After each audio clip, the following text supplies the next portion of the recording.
Hello, Hello, how are you? how are you? I'm good. Nice to meet you, Anthony. Where are you based? I'm in São Paulo, Brazil. Nice. It's my dream 10 to be there a.m. once.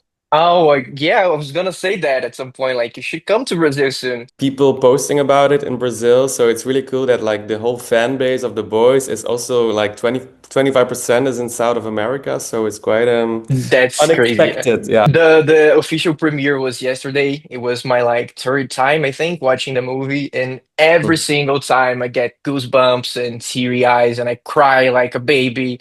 And it moves me so much. And first of all, I wanted to talk to you about that because I grew up so used to queer stories that end up in tragedy or deep sadness, and Young Hearts goes completely the other way. It's like pure and so beautifully hopeful.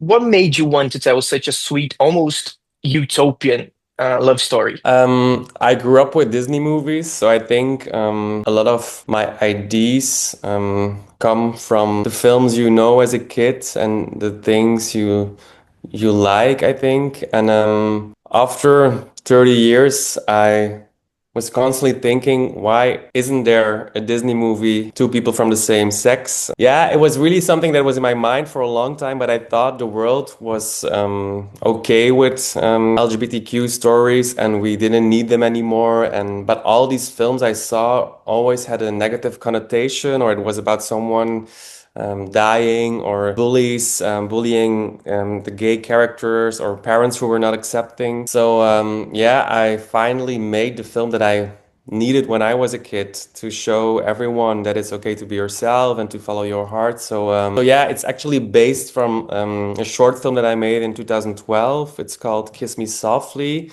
It was my master film in film school, and it was also about the same topic. It was an innocent movie about a boy struggling to tell his father, who was a singer. Yeah, and without expectations, the movie was a big success at a young audience, and it was because there were no specific sexual scenes in a lot of the coming of age films that we know and that we love, like Call Me by Your Name. All these films who were so important for us.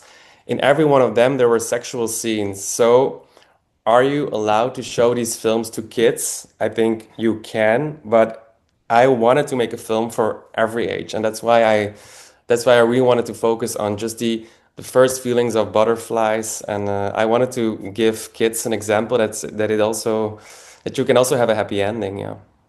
Yeah. We deserve our happy ending. That's something that really gets to me as well, because like kids love the movie, and I Hmm. think it resonates a lot also with like older audiences. Like I'm 26, and it gives me it's kind of a nostalgia of the what I couldn't live, but I wish I had lived, and I think that's what makes it so magical and beautiful. Thank you. And writing a romance that's also like a deep journey of self-acceptance is already a challenge, I think, but doing it from the perspective of a 14-year-old boy adds another layer. Was it harder or maybe even easier to write it through the eyes of someone so young, without the innocence of a kid, but without the weight of adulthood, if you know what I mean? Well, in the script, actually, they were a little bit older, but I saw when I started the casting process, we casted boys between 11 and 18 years old. And immediately saw when these kids were a little bit like the same age as in my script, they were too mature already. And I really wanted to find innocence. I didn't need an exact age, but I really needed to find kids who were still young enough to experience first love and to not already think of like sexual scenes or things. I really wanted to have like some innocence, and I really found it in the two boys. I was not really looking at I need a boy from that age or that age. I didn't want these restrictions, but I just needed this like this youthness, and I really found it in the two boys because they were still kids actually. So yeah, it was also like I thought I knew how these kids communicated against each other, but I also give them the freedom to show me how someone of 13 years old, when we found the boys, they were 13, how they communicated and how they thought about these things. And I know it's hard to talk about love. It's especially hard to talk about same-sex love. So yeah, I really asked them how it is to talk to your friends about this, and because Marius, who plays Alexander, lives in Brussels, he had a whole different way of looking at this than Lou, who plays Elias, who grew up in a very small village. So it was really nice to see these two worlds. Both of them, I never asked them, "Are you into boys or girls?"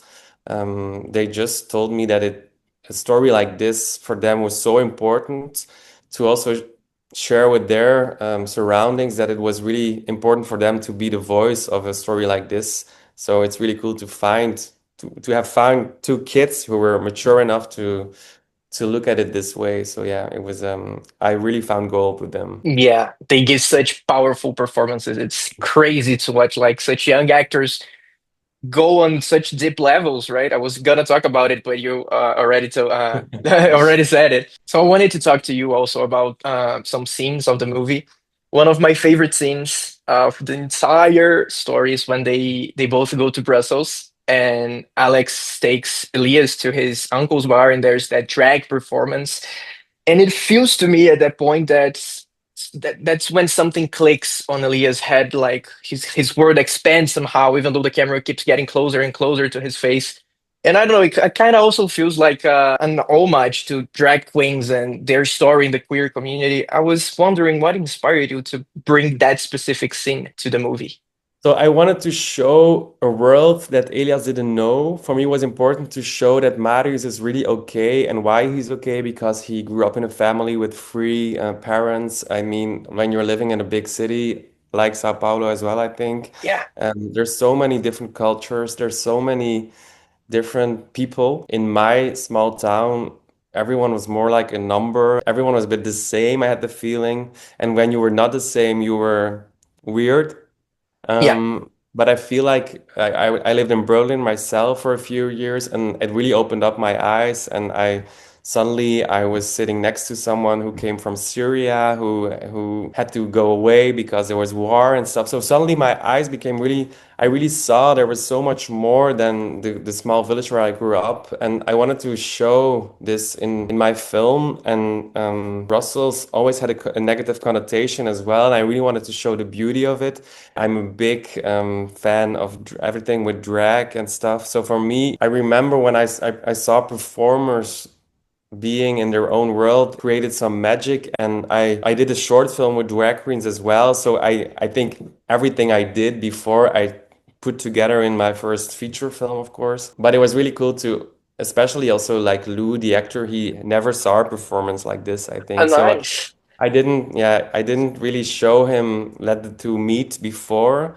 It was just they met on set, and I filmed immediately the reaction of Lou, so it was really cute to see the whole boys were really in this magical world, and yeah, it was something that still for me it's like this Disney dream. I think where you come in, it's a whole different world where there's no negativity, I think. And especially because I was looking for someone to perform as well. It's a very famous song in Belgium, J'aime la Uh-huh. vie.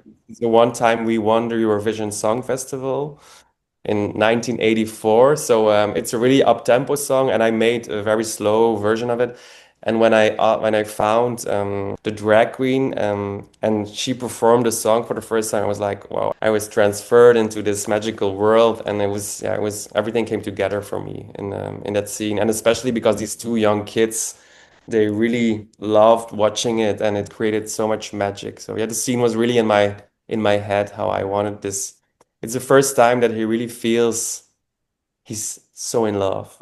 Yeah, yeah. It's beautiful. The song is beautiful. Everything Mm. about this sequence is, I don't know, every time I watch it, I get like hypnotized Mhm. somehow. Yeah, people Um, were in on set as well. It's really something you don't do anymore, these zooms. yeah, It's yeah. a bit old school. And So everyone was like, "Are you sure you only want to do this one shot?" I'm like, "Yes, I'm sure." But no one actually really felt it on set. It was only when like everything came together after the editing with the music and the yeah. sound mixing and stuff, then everyone was like, "Okay, wow, we know why you wanted to do this." Thank goodness you did it. That whole sequence and the Petit Copain scene, I got it tattooed actually because I Oh my could God, not like, really? yeah, I can always Crazy. can see it's like petit copain, a bike, It's the the queer bike of my symbol. grandmother you have on your. Oh my, I'm gonna take a picture of it. Can you show? Yeah, of course. Wait, let me So get I the used best. the bikes of my grandparents.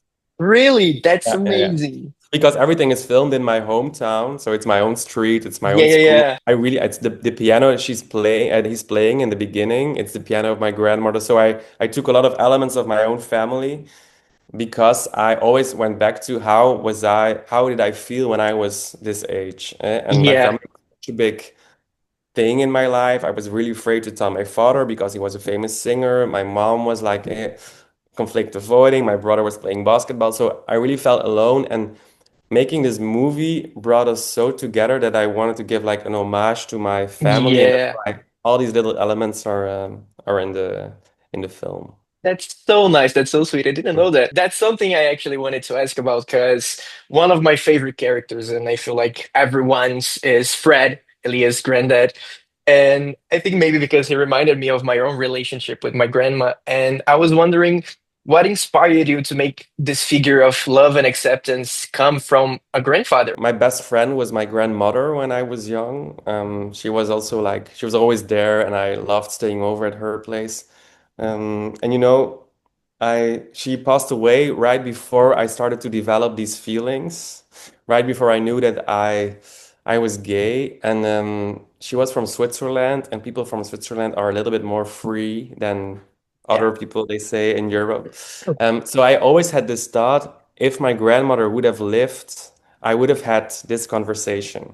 But now she was away, so I really felt alone. And then my other grandmother, she is still alive. She's 98.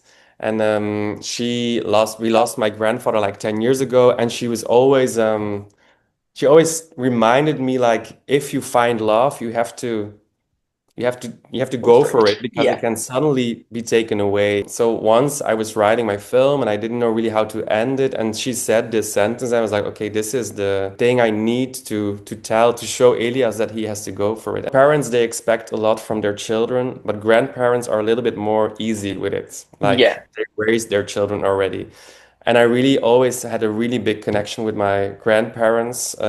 It was less hard to talk to them, I think, although they were even more Catholic and stuff than my parents. So it's really something different. But I always had in my mind, if my grandmother from Switzerland would have lived, it would have been easier. So I wanted to give this character to the world, and I made him manly because I wanted to show different masculine generations. Yeah. Yeah, that's really nice. The whole third act of the movie I had to watch again and again because I couldn't see what was happening because I was crying and crying and water in my eyes. It's really, really beautiful.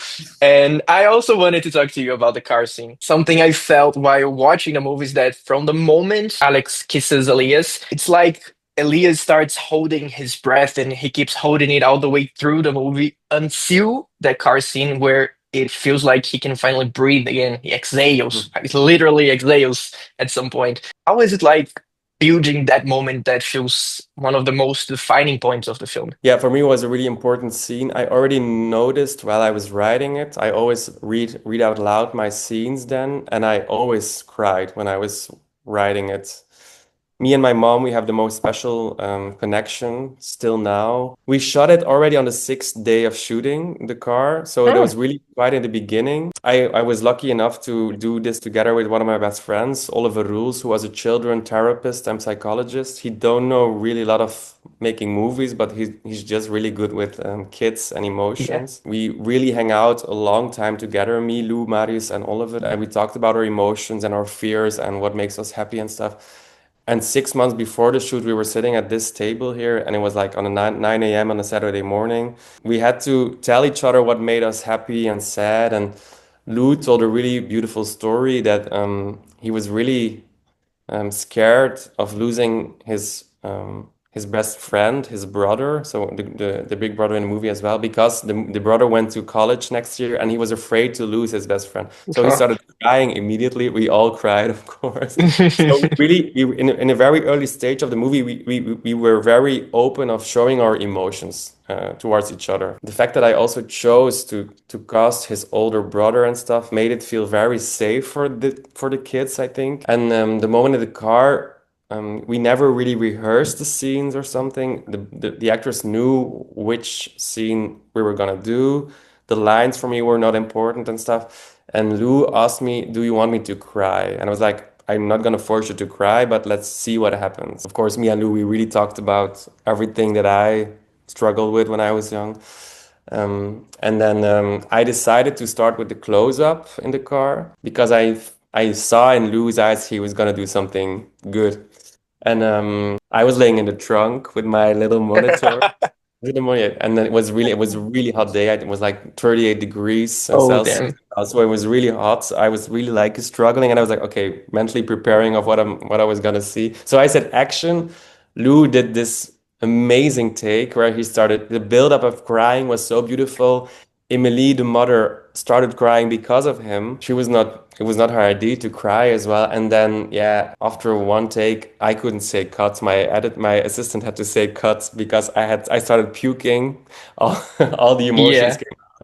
I really saw the scene that I really needed when I was a kid. And I was so brave of Lou, also like this little me in my mind, that he was brave enough to tell it. And I was like, I was really relieved that this movie, my biggest dream of my life, was maybe gonna help some people. And that was the moment I realized it. And we only did this one take. I didn't do another one. We started with all the other takes as well because I had it. I knew. And then I was driving home and I stayed at my mom for the whole period because we shot the movie in this town. And I cried driving towards her. And then I was like, okay, now I'm gonna be strong. So I went in from to the kitchen, and she saw me in the kitchen, and I completely collapsed. So she was like, oh fuck, something happened with the movie. Maybe it didn't work out. Maybe they stopped. So she didn't really know what happened. But I think then suddenly she saw in my eyes which scene I did. So this moment we had there said everything. I think we were not really good in communication, but these things really, yeah, this was one of the most beautiful moments of the whole shoot. I think it was cool, and yeah, it was an intense therapy trip, but everything worked out well. Yeah, but Yeah, I I was can really, just like imagine. every shooting day, it was really a struggle for me to make it to the end, and especially I had the luck of being surrounded with a lot of good friends, and my family was there as well a lot, so it really helped me to go to go for it. Yeah, I almost crying just from hearing you talk about it again. me That's too. I how also powerful. it's been That's a long time that I talked about the movie. I see now. Young Hearts has already touched so many people around the world. It's now finally coming to Brazil. Did you ever imagine it would resonate this widely? And what do you hope? I know that's a hard question, I think, but what do you hope this story leaves behind? Like, what mark do you want it to make in the world? Yeah, I was already happy with just the cinema release in Belgium, of course. So the fact that it's been shown in cinemas, and like now I think we're almost at 100 countries now.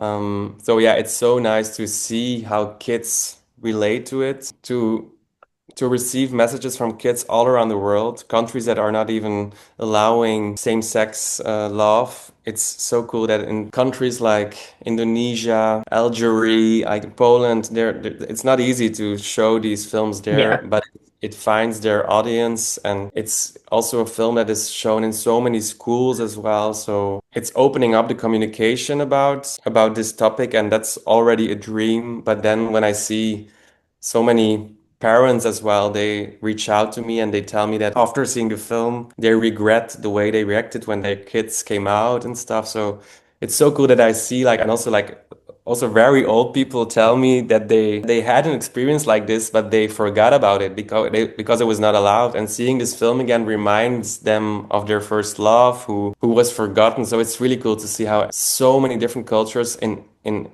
every other way they have like another way of reacting to the film. But it's really cool to see. And like, yeah, now like I don't understand Portuguese, but I wish I could because I see so many tags everywhere and so many interviews. So I have one Brazilian friend here, so I always am texting him What is to get that? to translate because I really want to know everything. So yeah, I'm super happy. And of course, it is my dream to just every kid around the world deserves the right to be themselves, to fall in love with who they are. And Yeah. I hope seeing this film reminds them that that they're strong enough to go for it. And I think if you're surrounded by people who love you and family and friends, then you're already very far in showing who you are. I hope everyone is brave like Elias to be who they are. And I hope every kid who watches in cinemas, they go out and they come out against their their parents. I know it's not easy as in a movie, and some journalists tell me, was it easy like this to come out in your country? I said, of course not. But you know, I wanted to have this one example where it is okay and where you can have a happy ending. Yeah. I also grew up on a really small town, and it took me so long to finally accept who I was, even though I knew it from a long time. And at the premiere yesterday, we had like moms and daughters and moms and sons, and it was really, really beautiful to see like this generations colliding and Exactly. finally, yeah, Yeah, I can never between two imagine boys. of seeing this with my mom when I was 14 years old. Yeah, Yeah. exactly, exactly. And yeah, that's really powerful. Last but not least, I know you've mentioned before, because I searched, of course I did, that Young Hearts won't have a sequel, but what can fans of this movie expect from you next? Well, I'm working on the movie now, and I'm writing, so we still need a lot of time. But yeah, it's gonna be something that the audience of Young Hearts will also like, I think. So I'm gonna, yeah, how can I say this without spoiling too Without much? spoiling, yeah. I'm gonna continue in showing young people examples that I think they can that I could have used when I was young. Yeah, so it's not gonna be a dark horror drama for grown-ups. I'm excited and hope you come to Brazil for the next one then, Yes, I really hope, and I really want hopefully. to go to Rio as well. So Anthony, thank you so much. It was so nice thank you as talking to well, you. and have a good day, and we'll meet in Brazil once. Good. Yeah, I'll wait for it when you come. Thank you so Bye. much. Thank Have a good you. one.